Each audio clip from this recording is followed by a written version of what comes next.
আনুগত্য প্রদর্শন বা রাজনৈতিক দৃষ্টিভঙ্গি প্রকাশকে অসদাচরণ হিসেবে বিবেচনা করে শৃঙ্খলামূলক ব্যবস্থা গ্রহণের বিধান করার সুপারিশের বিষয়ে সকল দল একমত পোষণ করেছে। সুপ্রিম কোর্ট ইউনিট ও জেলা ইউনিটের সমন্বয়ে একটি স্থায়ী সরকারি অ্যাটর্নি সার্ভিস প্রতিষ্ঠা করার প্রস্তাবে দলগুলো নীতিগতভাবে বা আংশিকভাবে একমত হয়েছে। রাষ্ট্রপতির ক্ষমতা রদ করে আপিল বিভাগের কর্মে প্রবীণতম বিচারককে প্রধান বিচারপতি নিয়োগ করার প্রস্তাবে অধিকাংশ দল নীতিগতভাবে একমত হয়েছে। কোনো দল প্রবীণতম ৩ জন বিচারকের মধ্য থেকে একজনকে প্রধান বিচারপতি নিয়োগের প্রস্তাব দিয়েছেন। আপিল বিভাগের ন্যূনতম বিচারক সংখ্যা ৭ জন নির্ধারণ এবং প্রধান বিচারপতির চাহিদা মোতাবেক সময়ে সময়ে আপিল এবং হাইকোর্ট বিভাগে প্রয়োজনীয় সংখ্যক বিচারপতি নিয়োগ করার প্রস্তাবে সব দল নীতিগতভাবে একমত হয়েছে। জুডিশিয়াল কাউন্সিল কর্তৃক সাবেক বিচারপতিদের জন্য পালনীয় আচরণ বিধি প্রণয়ন ও প্রকাশ, শৃঙ্খলামূলক ব্যবস্থা হিসেবে সতর্ক করা, উপযুক্ত ক্ষেত্রে বিচারপতি পদবি ব্যবহার থেকে বারিত করার সুপারিশের সাথে সব দল নীতিগতভাবে একমত পোষণ করেছে। রাষ্ট্রপতির ক্ষমা প্রদর্শন আইন নামে একটি আইন প্রণয়ন, ক্ষমা প্রদর্শন বোর্ড স্থাপন এবং বোর্ডের সুপারিশের প্রেক্ষিতে দণ্ডিত অপরাধীকে রাষ্ট্রপতি কর্তৃক ক্ষমা প্রদর্শন করার সুপারিশের বিষয়ে সব দল নীতিগতভাবে একমত হয়েছে, তবে ২-১টি দলের ভিন্ন মত আছে। আইনগত সহায়তাকে অধিদপ্তর ও সংশ্লিষ্ট আইন সংশোধনের সুপারিশে সকল দল একমত পোষণ করেছে। আইনজীবী সমিতি নির্বাচন এবং বাংলাদেশ বার কাউন্সিল নির্বাচনে প্রার্থী বাছাইয়ের ক্ষেত্রে এবং নির্বাচন পরিচালনায় দলীয় রাজনীতির প্রভাব বিলোপের জন্য রাজনৈতিক দলের সঙ্গে সংশ্লিষ্ট আইনজীবীদের যে কোনো সংগঠনকে স্বীকৃতি না দেওয়ার প্রস্তাবের ব্যাপারে মিশ্র প্রতিক্রিয়া দেখিয়েছে দলগুলো। কোনো দল আইনজীবীদের সঙ্গে পরামর্শ করে এ ব্যাপারে সিদ্ধান্ত নেওয়ার পরামর্শ দিয়েছে। সংবিধান সংস্কার কমিশনের সুপারিশগুলোর ক্ষেত্রে অনেক বিষয়ে নীতিগত ঐকমত্য হলেও অনেক বিষয়ে আরও আলোচনার প্রয়োজন আছে। যেসব বিষয়ে ঐকমত্য বা আংশিক ঐকমত্য হয়েছে তার মধ্যে আছে তত্ত্বাবধায়ক সরকার পুনঃপ্রতিষ্ঠার ব্যাপারে রাজনৈতিক দলগুলোর ভেতরে কোনো রকম দ্বিমত নেই। সংবিধানে রাষ্ট্রের মূলনীতি হিসেবে সাম্য, মানবিক মর্যাদা, সামাজিক সুবিচার, বহুত্ববাদ এবং গণতন্ত্র অন্তর্ভুক্ত করার প্রস্তাবে বহুত্ববাদ না রাখার ব্যাপারে অধিকাংশ দল মতামত দিয়েছে। অন্য 4টি মূলনীতির ব্যাপারে এক ধরনের ঐকমত্য আছে, তবে অনেক দল এই 4টির বাইরেও অন্যান্য বিষয় যুক্ত করার কথা বলেছেন। নাগরিকদের সামাজিক, রাজনৈতিক ও অর্থনৈতিক অধিকার সম্প্রসারিত করা এবং সেগুলোর কিছু কিছু বিষয়ে রাষ্ট্রের বাধ্যবাধকতা তৈরি করার, এই অধিকারের তালিকা এবং তার প্রয়োগে রাষ্ট্রের বাধ্যবাধকতা এবং বিশেষ করে তার মাত্রা বিষয়ে মত পার্থক্য রয়েছে। দ্বিকক্ষ বিশিষ্ট আইনসভা গঠনের ব্যাপারে অধিকাংশ দল নীতিগতভাবে একমত হয়েছে। কিছু দল অবশ্য এক কক্ষ বিশিষ্ট আইনসভা বহাল রাখার পক্ষে মত দিয়েছেন। যারা নিম্নকক্ষে নারীদের জন্য 100 আসন সংরক্ষণের প্রশ্নে এক ধরনের ঐকমত্য রয়েছে দলগুলোর মধ্যে, তবে এর পদ্ধতি কি হবে তা নিয়ে মতভিন্নতা আছে। যারা সংসদের উভয় কক্ষের পক্ষে এবং যারা এক কক্ষ বিশিষ্ট আইনসভার পক্ষে, উভয়ই আইনসভার ব্যাপারে ডেপুটি স্পিকারের পদ বিরোধী দল থেকে দেওয়ার পক্ষে। উচ্চকক্ষ গঠনকে যেসব দল সমর্থন করেছে তারা 100 জন সদস্য নিয়ে উচ্চকক্ষ গঠনের ব্যাপারে একমত, তবে এই প্রতিনিধিদের কিভাবে নির্বাচন করা হবে, সংবিধান সংস্কার কমিশন কর্তৃক প্রাপ্ত ভোটের আনুপাতিক হারের সুপারিশে সংখ্যাগরিষ্ঠের সমর্থন থাকলেও এই বিষয়ে ঐকমত্যে পৌঁছানো যায়নি। সংবিধানের 48 ক অনুচ্ছেদ যা কার্যত রাষ্ট্রপতির ক্ষমতা নির্ধারণ করে তা সংশোধনের ব্যাপারে রাজনৈতিক দলগুলোর মধ্যে ঐকমত্য আছে, তবে প্রধানমন্ত্রী এবং রাষ্ট্রপতির মধ্যে ক্ষমতার ভারসাম্য কিভাবে হবে সেই প্রশ্নে ভিন্ন ভিন্ন মত আছে। 70 অনুচ্ছেদ অর্থাৎ সংসদে নিজ দলের বিপক্ষে ভোট দেওয়ার ক্ষেত্রে যে বিধান তা পরিবর্তনের ব্যাপারে ঐকমত্য হলেও কি বিষয়ে দলের পক্ষে ভোট দেওয়া বাধ্যতামূলক হবে তার একটি আংশিক তালিকার ব্যাপারে ঐকমত্য হয়েছে।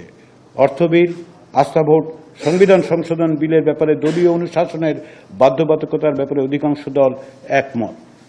এর অতিরিক্ত আরও কিছু যুক্ত করার, যেমন রাষ্ট্রীয় নিরাপত্তা বিষয়ক বিল যুক্ত করার জন্য কিছু দলের প্রস্তাব আছে। আইনসভার গুরুত্বপূর্ণ স্থায়ী কমিটিগুলোর সভাপতিত্ব পদ বিরোধী দলের সংসদ সদস্যদের দেওয়ার ব্যাপারে প্রায় সকলেই একমত।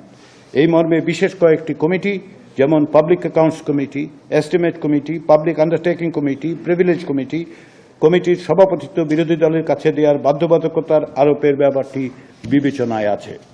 এই তালিকা থেকে স্পষ্ট বেশ কিছু গুরুত্বপূর্ণ সাংবিধানিক প্রশ্নে এখনও ঐকমত্যে পৌঁছানো যায়নি।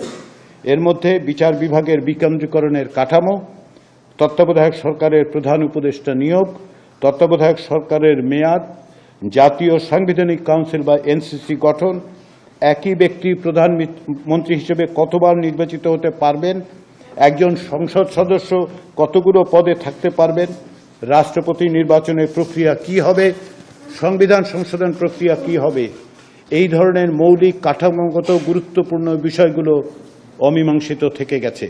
তবে এসব বিষয়ে অনেক দলই আরও আলোচনার কথা বলেছেন এবং আলোচনায় নমনীয়তা প্রদর্শন করেছেন। নির্বাচন ব্যবস্থা সংস্কার বিষয়ক আলোচনায় ঐক্যমতের উপর নির্ভরশীল, কিন্তু অনেক বিষয়ে নীতিগত ঐক্যমত্য বা আংশিক ঐক্যমত্য হয়েছে, যার মধ্যে উল্লেখযোগ্য হচ্ছে নির্বাচন কমিশনের জন্য একটি পূর্ণাঙ্গ আইন প্রণয়ন করার ব্যাপারে অধিকাংশ দল একমত হয়েছেন। স্থানীয় সরকার নির্বাচনের দায়িত্ব নির্বাচন কমিশনের কাছে হস্তান্তর করার ব্যাপারে সব দল একমত পোষণ করেছে। দলনিরপেক্ষ, সৎ, যোগ্য ও সুনামসম্পন্ন ব্যক্তির রাষ্ট্রপতি হিসেবে নির্বাচিত হওয়ার বিধান করার ব্যাপারে অধিকাংশ দল নীতিগতভাবে একমত হয়েছেন। ভবিষ্যতে সীমানা নির্ধারণের জন্য একটি আলাদা স্বাধীন সীমানা নির্ধারণ কর্তৃপক্ষ গঠন করার ব্যাপারে অধিকাংশ দল নীতিগতভাবে একমত, তবে এ ব্যাপারে মতের ভিন্নতাও আছে। নির্বাচন কমিশনের আইনি, আর্থিক ও প্রশাসনিক প্রস্তাব কোনো মন্ত্রণালয়ের পরিবর্তে সংসদের প্রস্তাবিত উচ্চকক্ষের স্পিকারের নেতৃত্বে একটি সর্বদলীয় সংসদীয় কমিটির নিকট উপস্থাপনের বিধান করার ব্যাপারে মিশ্র প্রতিক্রিয়া দেখিয়েছে দলগুলো। সাংবিধানিক দায়িত্ব পালনে ব্যর্থ হলে কিংবা শপথ ভঙ্গ করলে কমিশনারদের মেয়াদ পরবর্তী সময়ে উত্থাপিত অভিযোগ প্রস্তাবিত সংসদীয় কমিটি তদন্ত করে সুপারিশসমূহ আইনানুগ ব্যবস্থা গ্রহণের জন্য রাষ্ট্রপতির কাছে প্রেরণের বিধান করার ব্যাপারে বেশিরভাগ দল নীতিগতভাবে একমত হয়েছে। নিবন্ধিত রাজনৈতিক দলকে তথ্য অধিকার আইন 2009-এর আওতাভুক্ত করার প্রস্তাবে বেশিরভাগ দল নীতিগতভাবে একমত হয়েছেন। মানবতা বিরোধী অপরাধের সঙ্গে অভিযুক্ত ব্যক্তিদেরকে সংসদ নির্বাচনে অংশগ্রহণ থেকে বারিত করার লক্ষ্যে মানবতা বিরোধী ট্রাইব্যুনাল আইন ও আরপিও সংশোধন করার ব্যাপারে মিশ্র প্রতিক্রিয়া দেখিয়েছে দলগুলো। এর আইনি দিক বিবেচনার জন্য অধিকাংশ দল গুরুত্ব দিয়েছে। জনপ্রশাসন সংস্কার কমিশনের দেওয়া সুপারিশগুলোর ক্ষেত্রে জুলাই গণ অভ্যুত্থানে গণহত্যা ও নিপীড়নের সঙ্গে জড়িত এবং ভোট জালিয়াতি ও দুর্নীতির অভিযোগে অভিযুক্ত কর্মকর্তাদের চিহ্নিতকরণ এবং তাদের বিরুদ্ধে উপযুক্ত পদক্ষেপ গ্রহণের জন্য একটি স্বাধীন তদন্ত কমিশন গঠন করার ব্যাপারে অধিকাংশ দল একমত পোষণ করে। তথ্য অধিকার আইনের সংশোধন করার প্রস্তাবে সব দল একমত। অফিসিয়াল সিক্রেটস অ্যাক্ট 1923 সংশোধন করার প্রস্তাবে সব দল নীতিগতভাবে একমত পোষণ করেছে। বর্তমান পাবলিক সার্ভিস কমিশন পুনর্গঠনের মাধ্যমে 8 সদস্য বিশিষ্ট পৃথক 3টি পাবলিক সার্ভিস কমিশন গঠন করার ব্যাপারে অধিকাংশ দল নীতিগতভাবে একমত পোষণ করেছে।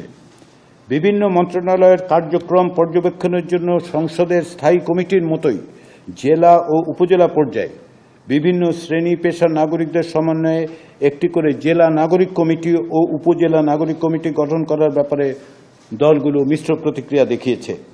সুপ্রিম কোর্টের সাথে পরামর্শক্রমে উপজেলা পর্যায়ে দেওয়ানি ও ফৌজদারি ম্যাজিস্ট্রেট কোর্ট পুনঃস্থাপন করার অধিকাংশ দল নীতিগতভাবে একমত পোষণ করেন। জনপ্রশাসন সংস্কার কার্যক্রম বাস্তবায়নের লক্ষ্যে একটি স্বাধীন ও স্থায়ী জনপ্রশাসন সংস্কার কমিশন গঠন করার প্রস্তাবে অধিকাংশ রাজনৈতিক দল একমত পোষণ করেছে। পৌরসভার চেয়ারম্যান সরাসরি ভোটে নির্বাচিত হওয়ার বিষয়ে একমত পোষণ করেছে অধিকাংশ রাজনৈতিক দল। হিসাব বিভাগ হতে অডিট বিভাগকে আলাদা করার বিষয়ে একমত সব রাজনৈতিক দল। দেশের পুরাতন 4টি বিভাগকে সীমানাকে 4টি প্রদেশে বিভক্ত করে প্রাদেশিক শাসন ব্যবস্থা চালু করা, বিদ্যমান জেলা পরিষদ ব্যবস্থা বাতিল করা, ওয়ার্ড মেম্বারদের ভোটে পৌরসভার চেয়ারম্যান নির্বাচিত হওয়া এবং উপজেলা পরিষদের ভাইস চেয়ারম্যান পদটি বিলুপ্ত করার প্রস্তাবে বেশিরভাগ দল একমত হয়নি। একথা বলার প্রয়োজন যে উপরে উল্লেখিত বিষয়গুলোর বাইরেও আরও অনেক বিষয়ে দলগুলোর মধ্যে ঐক্যমত্য আছে। একইভাবে প্রতিটি সংস্কার কমিশনের সুপারিশের আরও কিছু বিষয়ে মতপার্থক্য আছে। কিছু বিষয় উদাহরণ হিসেবে উল্লেখ করা হয়েছে মাত্র। আমরা পরবর্তী ধাপের আলোচনার শেষে এইসব সুপারিশের ব্যাপারে দলগুলোর চূড়ান্ত অবস্থান জানাতে পারব বলে আশা করি। সংস্কারের ব্যাপারে জাতীয় ঐক্যমত্য প্রতিষ্ঠার লক্ষ্যে আমরা খুব শিগগিরই দ্বিতীয় পর্বের আলোচনা শুরু করার পরিকল্পনা করেছি। দ্বিতীয় পর্বের আলোচনায় এই পর্বে যেসব বিষয়ে ঐক্যমত্য হয়নি এবং দলগুলোর অবস্থান কাছাকাছি সেই সব বিষয়গুলো আলোচিত হবে। রাজনৈতিক দল ছাড়াও সংস্কার প্রস্তাবে নাগরিক সমাজের প্রতিনিধিদের যেমন লেখক, চিন্তক, শিক্ষক এদের সঙ্গে কমিশনের একাধিক দিন আলোচনা অনুষ্ঠিত হয়েছে, আরও আলোচনার পরিকল্পনা আছে। জাতীয় ঐক্যমত্য কমিশন কর্তৃক প্রস্তাবিত সংস্কার সংক্রান্ত সুপারিশগুলোর মধ্য থেকে নির্বাচিত কিছু বিষয়ে জনগণের মতামত জানতে বাংলাদেশ পরিসংখ্যান ব্যুরো অর্থাৎ BBS এর মাধ্যমে একটি জরিপ পরিচালনার ব্যাপারে প্রাথমিকভাবে সিদ্ধান্ত নেওয়া হয়েছে। যে সুপারিশগুলো সম্পর্কে রাজনৈতিক দলের মতামত নেওয়া হয়েছে সেগুলোর মধ্য থেকে অতি গুরুত্বপূর্ণ সুপারিশসমূহ সম্পর্কে জনগণের মতামত নেওয়ার উদ্দেশ্যেই এই জরিপ পরিচালনা করা হবে। আমরা আশা করি রাজনৈতিক দলগুলোর সঙ্গে দ্বিতীয় পর্বের আলোচনার মধ্য দিয়ে জুলাই মাসের মধ্যেই একটি জাতীয় সনদ তৈরি করা সম্ভব। পরিশেষে আমরা মনে করি 5ই আগস্টের গণ অভ্যুত্থানের পর আমাদের সমাজ, রাষ্ট্র, আইন ও নীতি কাঠামোকে নতুন করে সাজানোর এক ঐতিহাসিক সুযোগ আমাদের সামনে হাজির হয়েছে। ভবিষ্যৎ প্রজন্মের স্বার্থে আমাদের ভোটাধিকার ও টেকসই গণতান্ত্রিক ব্যবস্থা প্রতিষ্ঠার লক্ষ্যে কতগুলো সুদূর প্রসারী সংস্কার বাস্তবায়নের মাধ্যমেই আমাদের পক্ষে জুলাই অভ্যুত্থানের বীর সেনানীদের রক্তের ঋণ স্বীকার করা সম্ভব হবে। আপনাদের সবাইকে